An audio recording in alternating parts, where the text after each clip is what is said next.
firmly on the path of peace, development and self-reliance. Country's fourth navigation satellite IRNSS-1D to be launched this Saturday evening, part of 7-satellite constellation. The satellite will be carried on board by the most reliable pocket PSLV from Satish Dhawan Space Center, Sriharikota. Dada Saheb Phalke Award for Shashi Kapoor, best known for his performances in films like Jab Jab Phool Khile, Diwar and Kabhi Kabhi, last week turned 77. And in the first semi-final of the World Cup of Cricket, undefeated New Zealand take on South Africa at Auckland today. The co-host in pumped-up form with Martin Guptill unbeaten double century, still reverberating on the field. Hello and welcome to DD News. This is Nandini Rana presenting the top stories of this hour for you. Prime Minister Narendra Modi paid homage to Bhagat Singh, Rajguru and Sukhdev, the three revolutionaries who laid down their lives fighting for India's independence from colonial rule. At Hossainiwala village in Punjab on Martyrs' Day, while remembering their sacrifices, the PM said that the justice to the sacrifices can only be done through qualitative improvement in the lives of all citizens, and appealed to farmers to not to be misled by myths on the land acquisition bill. When Prime Minister Narendra Modi reached Hossainiwala village in Firozpur district of Punjab on Monday to pay homage to Bhagat Singh, Rajguru and Sukhdev on the Martyrs' Day, he gave a heartfelt tribute to the three revolutionaries who valiantly fought for and laid down their lives for India's freedom from colonial rule. Hossainiwala village is where the last rites of the three freedom fighters were performed following their execution under British rule on the 23rd of March in 1931 in the Lahore jail. Dalit, Peedit, Shoshit, Vanchit, गांव गरीब, शहर के मजदूर, उनके जीवन में बदलाव आए।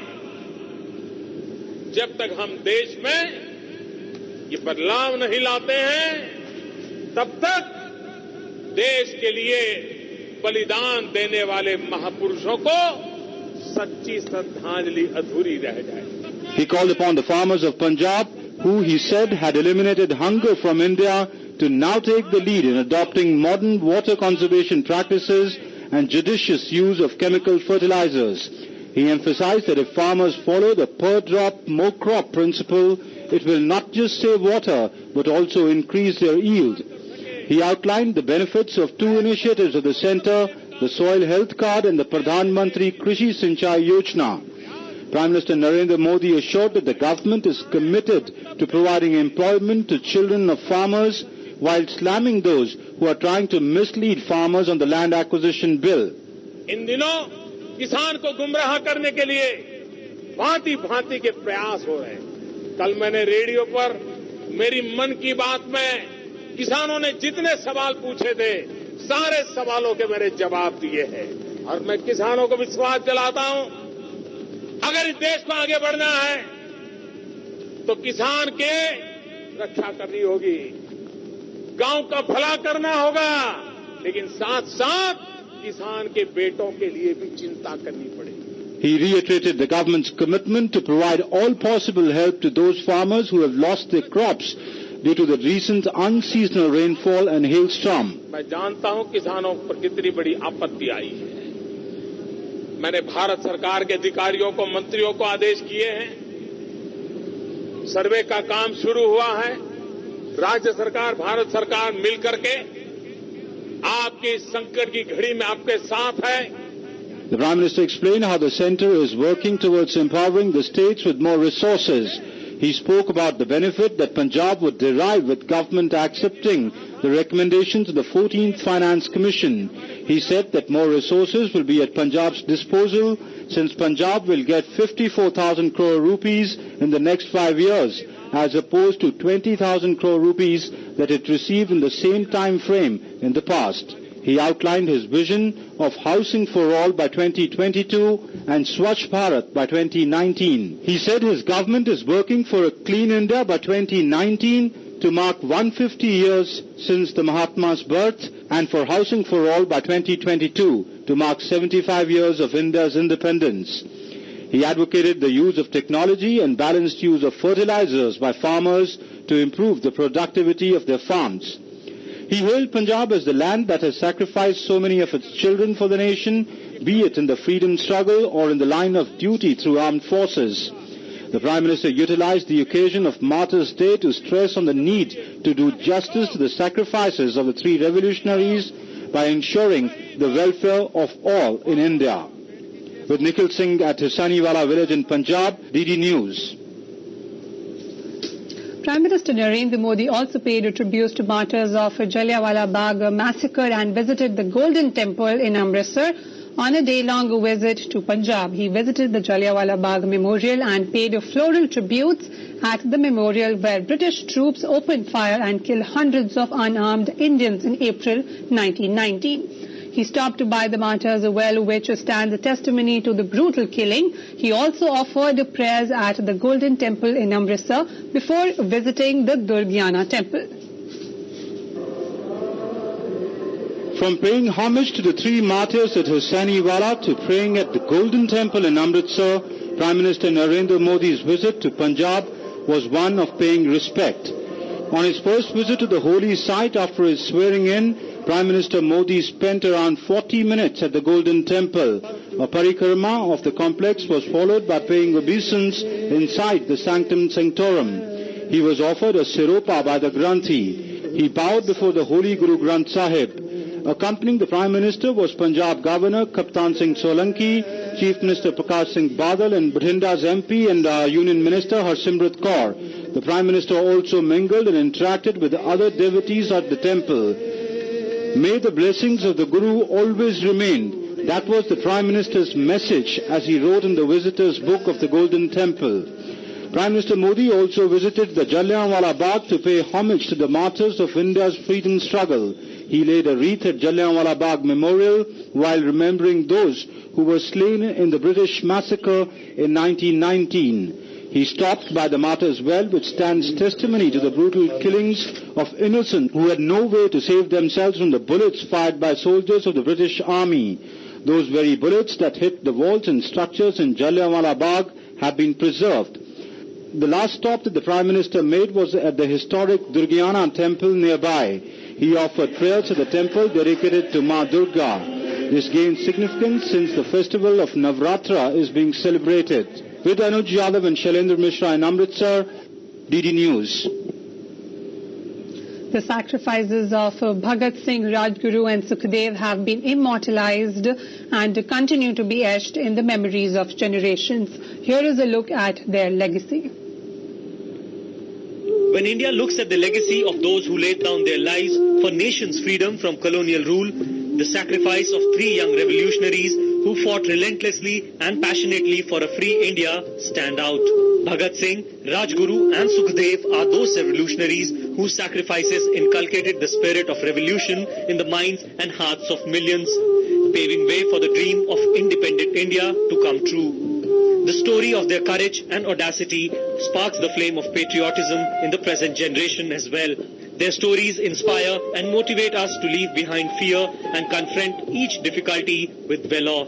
My life has been dedicated to the noblest cause, that of the freedom of the country. Therefore, there is no rest or worldly desire that can lure me now. These words of Bhagat Singh show how great a patriot he was, a true revolutionary. Bhagat Singh laid down his life for the independence of the country. He gave the slogan of Inqilab Zindabad, meaning long live revolution, which became the war cry of the country's independence struggle, and is still capable of fueling the spirit of patriotism. Bhagat Singh was born on 28th of September 1907 in Lyalpur, which is now in Pakistan. He was only 12 years old when the Jallianwala Bagh massacre happened. The massacre deeply disturbed him and triggered in him the feeling of driving British out of the country. Seeking revenge for the death of Lala Lajpat Rai during the protest against Simon Commission, Bhagat Singh along with his accomplices murdered British police officer John Saunders. To make the deaf British government hear their voices of freedom, Bhagat Singh with his accomplice Batukeshwar Dutt threw bombs inside the Central Legislative Assembly on 8 April 1929. They did not try to escape from there but chose to get arrested. Bhagat Singh spent around 2 years in jail, and during this time he penned down several articles to keep the flame of his revolutionary ideas burning. A colleague of Bhagat Singh, Rajguru too laid down his life for the nation. Born in 1908 in village Khed near Pune, Rajguru was intensely inspired by Chandrasekhar Azad. Sukhdev was another colleague of Bhagat Singh. Sukhdev too had dreamt of a free nation since his childhood. Born on 15th of May 1907, he was only 23 years old when he was executed. These three revolutionaries were executed on 23rd March 1931. Though they are not between us, but will always remain immortal in our hearts for their deeds. A tribute to Shaheed-e-Azam Bhagat Singh, Sukhdev and Rajguru. Bureau Report, DD News.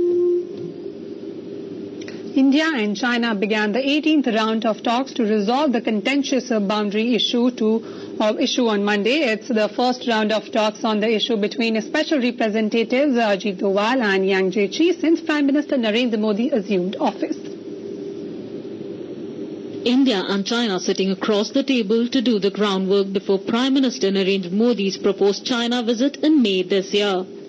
The 18th round of border talks between the two countries got underway in Delhi between India's special representative on the boundary question and National Security Advisor Ajit Doval and his Chinese counterpart.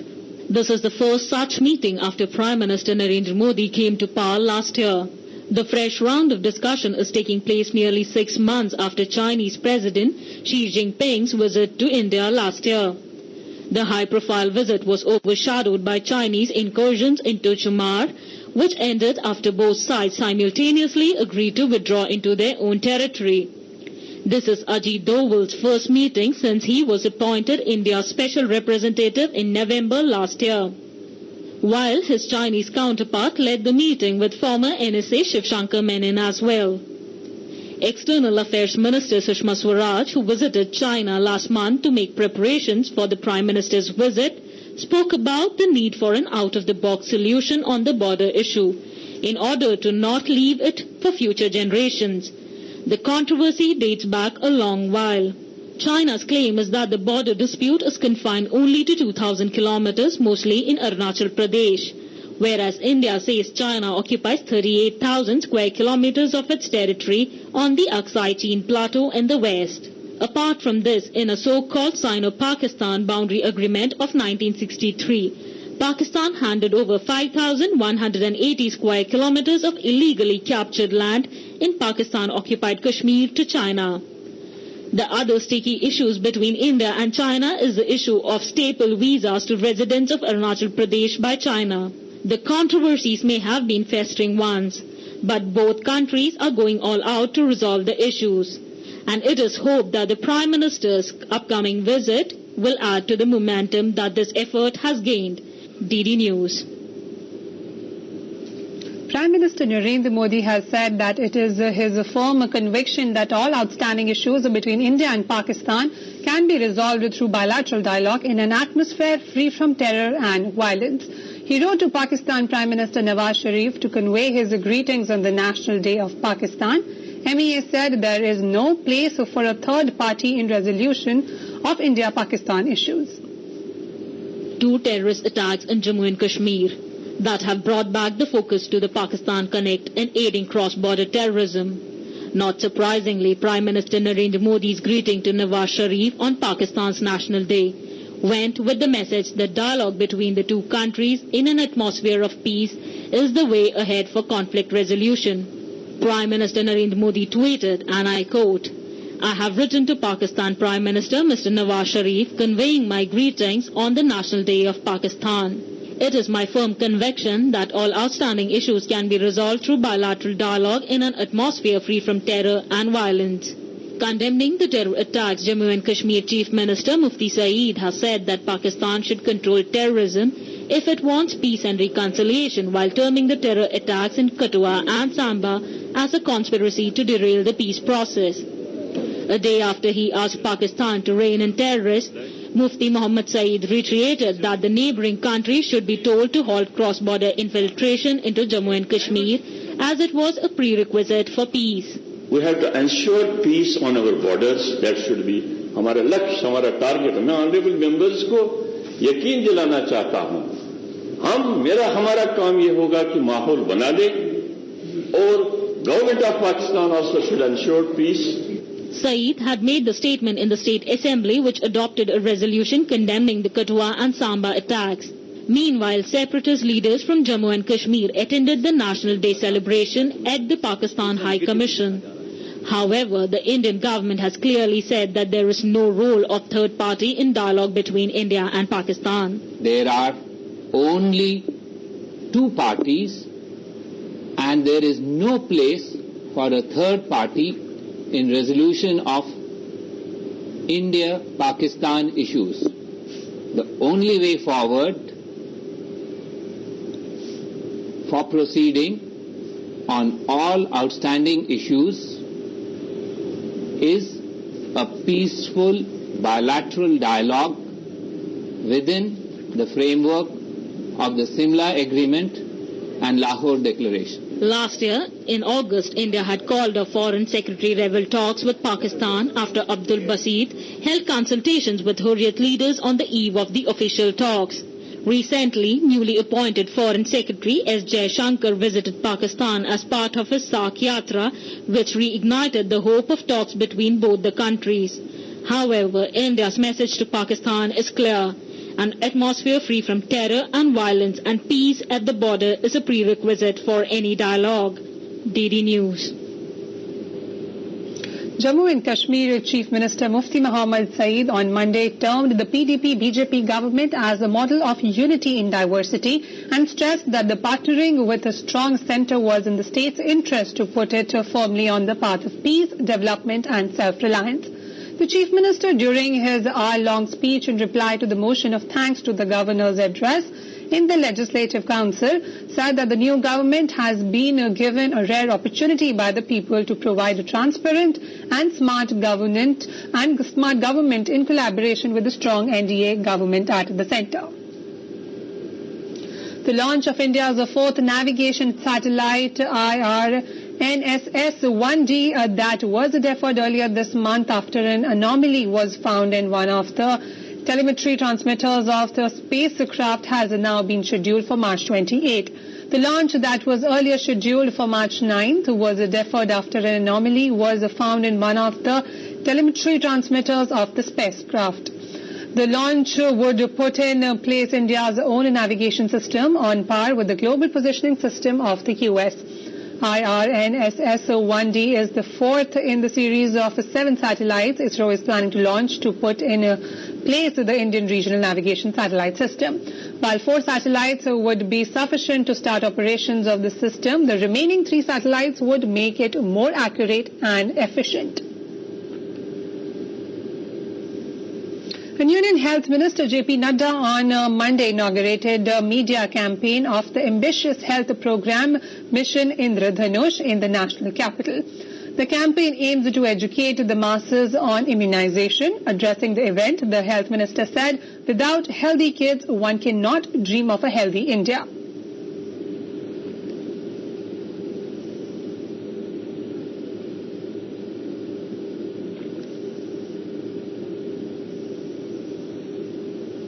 Now, if we think of Swasth Bharat, if we think of Swachh Bharat, if we think of Sundar Bharat, we can't have so long as we do not have healthy children. And healthy children is one of the very important basic need, requirement. A healthy children can only have a healthy nation. Keeping that factor in mind, we thought of taking this on a priority basis. Health Minister also said that immunization coverage in the country at present stands at 65%. He also added that the mission Indradhanush aims for 100% immunization coverage by 2020. Public health is one of the most important factors. And it has to be taken very seriously.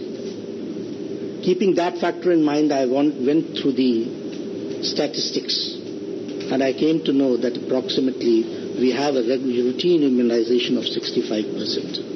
35 are left. I'm moving on to some sports news now. The penultimate stage has arrived in the World Cup with the first semi-final match to be played between South Africa and New Zealand. The match will be played at Eden Park tomorrow at 6:30 a.m. Indian Standard Time. Both South Africa and New Zealand will be eyeing to reach their maiden final of the quadrennial event. New Zealand has won all of their 7 matches in the tournament, while South Africa lost 2 of their group stage matches. The Proteas beat Sri Lanka in the quarters, while the New Zealand got the better of West Indies in the last 8.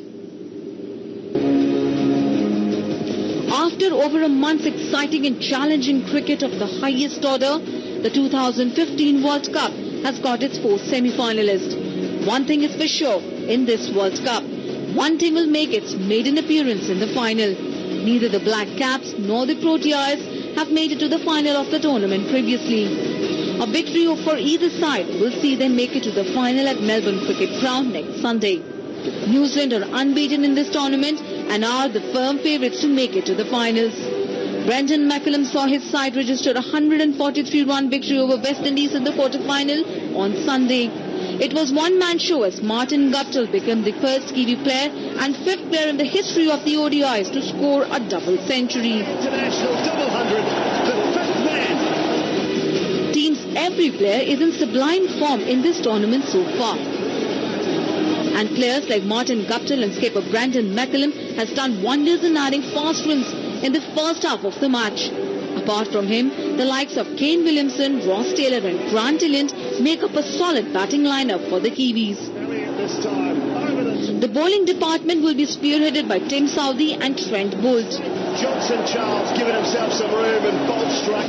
While Southee picked up 7 wickets against England in the group stage match, Boult scored 5 wickets against Australia in the group stage and 4 against West Indies in the last 8, taking his total tally to 19 wickets in 7 matches.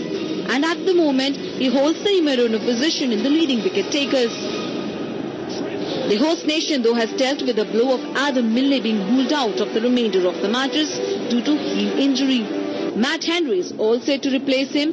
It will be interesting to see how Henry adapts itself so soon in the squad. On the other hand, South Africa sealed a crushing victory over Sri Lanka in the first quarter-final to reach this last 4 of the tournament. The Proteas lost 2 of their 7 matches in the group stage, those coming from India and Pakistan. But each loss made them stronger and more determined. South Africa has long been known as chokers, but it's the time when they can be champions. It is one of the most balanced team on papers, and the likes of skipper A.B. de Villiers, Hashim Amla, Faf du Plessis make up a rock-solid batting lineup. 5 players of the team has managed to score a century in this World Cup, the maximum for any team. Quinton de Kock's batting was a concern for South Africa, but his unbeaten half-century against Sri Lanka and his impressive display behind the stumps will help him secure a spot against New Zealand. The bowling has been decent as well. Dale Steyn has failed to make a mark, but the last match against Sri Lanka had a glimpses of his real persona. Kylie Abbott and Morne Morkel has done their job well for the team, but the man to watch out for will surely be Imran Tahir, who has picked up 15 wickets so far. All in all, it's a battle of equality and a cracker of a match awaits all the cricket fans. Sports Desk, DD News. Actor filmmaker Shashi Kapoor has been chosen for the prestigious Dada Saheb Phalke Award, the highest official recognition for film personalities in the country. Shashi Kapoor has starred in over 100 Hindi films and is best known for his powerful portrayals in hits like Namak Hayal, Diwar and Kabhi Kabhi. He will be the 46th Dada Saheb Phalke Award winner. A 5-member jury